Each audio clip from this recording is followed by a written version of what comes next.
Timeless Lessons in Wealth from The Richest Man in Babylon. The Richest Man in Babylon by George S. Clason is a fascinating lesson in personal finance written in short, easy-to-digest stories. It was first published in 1926, but the classic parable style and timeless concepts about how to build wealth continue to provide value as if it was written today. Originally written as a series of pamphlets, the parables were eventually collected into a book. The book provides many timeless lessons about spending, saving, and investing to build wealth that are as applicable today as when it was first written. Start by saving 10% of your earnings for your future self before paying anyone else. Living within our means is about drawing the line between our needs and desires. Building wealth involves saving 1/10 of your income, investing wisely, and being careful to avoid scams. Building wealth involves saving 1/10 of your income, investing wisely, and being careful to avoid scams. Building wealth involves saving 1/10 of your income, investing wisely, and being careful to avoid scams. To become wealthy, our savings must be transformed into passive income sources through investing. The most important rule of investing is to avoid losing money no matter what. Proactively boost your skills to improve your earnings and life situation. Keep an eye out for opportunities, take action on them, and that's when you may get lucky. The book is divided into 3 sections.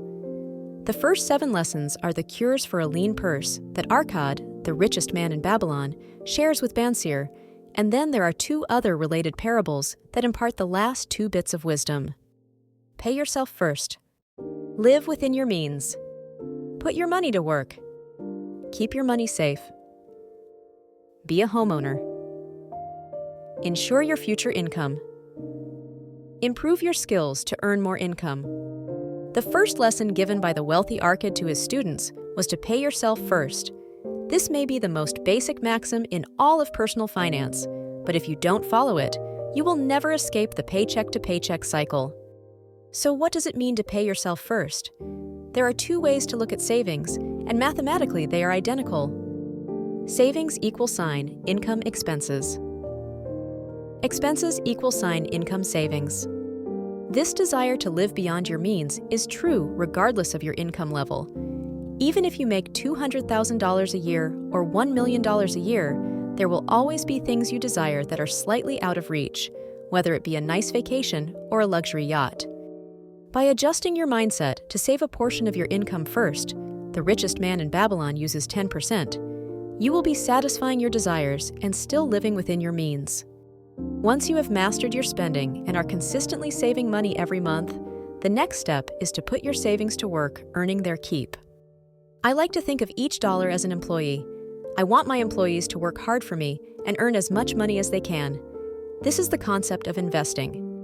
Instead of spending your money on things that lose value and will eventually end up in a landfill like cars, electronics, or designer clothing, invest your money in things that will earn more money like stocks, real estate, or even a side hustle business. Warren Buffett is famous for his 2 rules of investing. Never lose money. 2. Never forget Rule #1. Buffett's discipline has made him one of the wealthiest men in the world. Despite the popular opinion of the day, he invests only in what he knows and understands. While everyone is running to invest in Apple, Google, Facebook, and the latest big tech IPO, Buffett is slowly and methodically building wealth investing in more traditional companies he understands. Similar to the rule of paying yourself first, if you have a house with a mortgage, each month when you send your payment in, you are contributing a little bit to the principal of your loan and building equity in an asset that will hold its value, your home. So, in 30 years when the mortgage is paid off, you own an asset worth at least a few $100,000 that you wouldn't have if you had been renting that whole time. Thinking through some of these unpleasant possibilities and making a plan for the future is a part of responsible adulthood. While insurance is a complicated topic, and there are a lot of less than honest sales tactics out there to promote various products, that doesn't mean you shouldn't do your homework and be prepared in case of an emergency.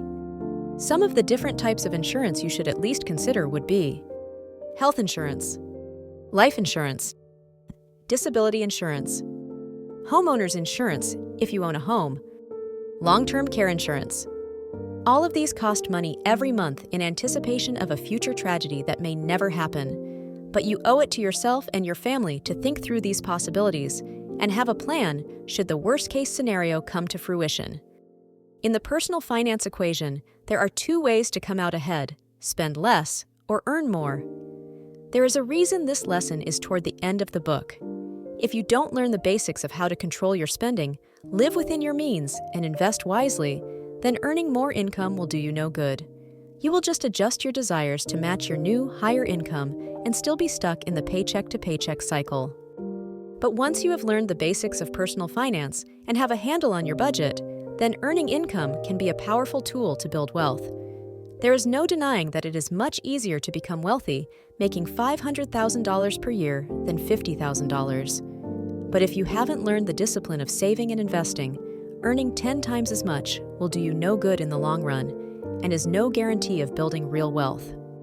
There are many ways to earn more income, but it all comes down to increasing your skills, whether that be in your current career or a side hustle to make some extra cash by using your knowledge and skills.